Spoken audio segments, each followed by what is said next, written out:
powerful statement. Powerful, because there's a lot of great presenters here, and there's a lot of great information here. That's how powerful a statement it is. Scott McFall is the #1 hypnosis trainer in the United States, bar none. You will find out for yourself over the next 2 hours why.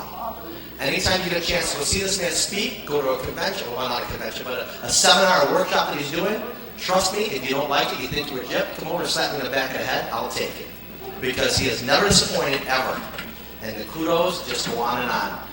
My best friend I ever had in my life, a great guy, and a person that I think you all should get to know very well if you want to be prosperous in this field and help a lot of people, Mr. Scott McFall.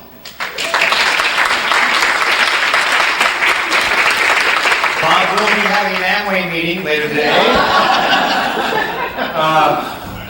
Yes, and he's going to be selling some juice, I think. No. All right, so, we're here today to do something really fun, which is break down what makes master hypnotists. Now, I want to repeat what I just said. It's something to do that's really fun. Now, the thing that's difficult about this is some of us, we are not here for fun. We are here to be smart. If you are here to be smart, I am the wrong guy, because I are an idiot. Now, if hypnosis were difficult, we'd have a serious problem because, in fact, I am not all that bright. And so it's very important to understand that all the master hypnotists I've ever studied, ever seen, ever dealt with, were not trying to be smart. Ladies and gentlemen, hypnosis isn't smart. It has nothing to do with being smart, and no master hypnotist was ever trying to be smart. Not ever, not one, ever. But we, as trainers, as hypnotists, when we are mastering this art, it is academic, and we are trying to be smart. So today, we're going to break down a few people. We're going to talk about what made them truly great and what made their inductions work. Does that sound fun? We're going to do it in such a way that I believe that a 5-year-old child could leave here and be brilliant at it.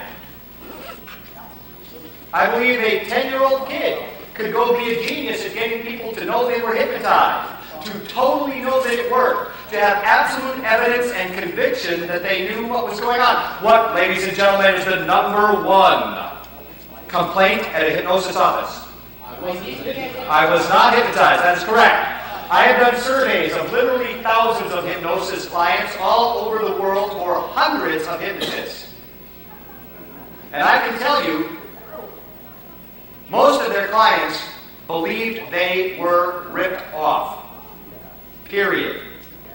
Now, the reason for that is very simple. They didn't know they were hypnotized. It is not enough to be a hypno-apologist, ladies and gentlemen. Hypno-apologists try to explain away that the person didn't know they were hypnotized after the session. That is stupid. Now, we've all done it. I am as guilty of everything that I'm going to talk about today throughout my career as anybody else. But I think it's important to have a sense of humor about our profession. It makes us better.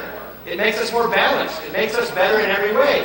It is very important to have a sense of humor about the silly things we do. Don't you think medical doctors need a sense of humor about